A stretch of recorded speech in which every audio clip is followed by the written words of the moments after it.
Assalomu alaykum hammaga, kanalimiz a'zolari, mehmonlariga.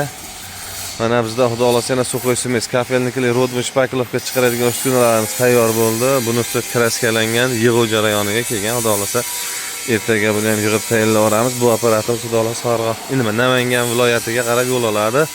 Bu ikkala apparatimizda hamma yo'g'i bo'lib to'klarni ulab, bunisi tayyor holatda turibdi. Bunisini hozir to'klarini montaj qilishyapti ustakalarimiz.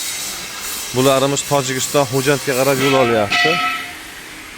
Bittasi kafelnikliga, bittasi rodbun shpakilovkaga deyishdi.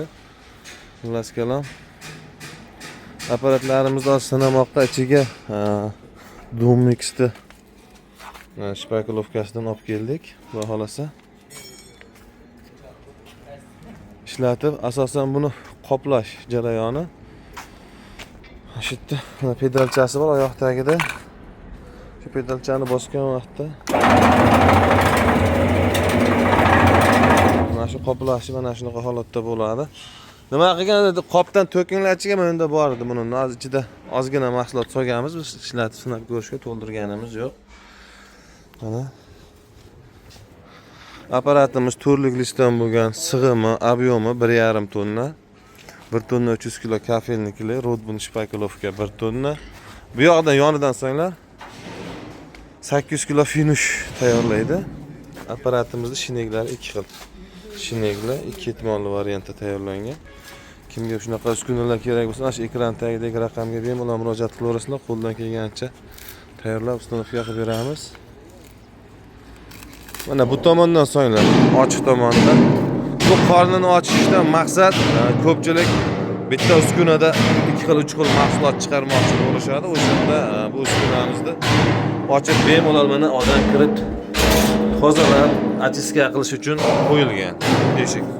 Ko'p uskunalarda bo'lmaydi. Ko'p bavlarlarda bunaqa sistema ishlab chiqaradigan ustakalarimizni ko'plarida bunaqa sistemalar yo'q. Buni tepasida mana rushnoy mahsulot tashashga mo'ljallangan. Buni o'zini setkalari ham bor mana.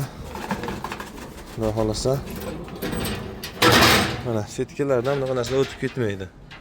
Ehtimoliy shinegni tiqilishini oldini olish uchun, odamning bezopasnligi uchun bularni qo'yganmiz.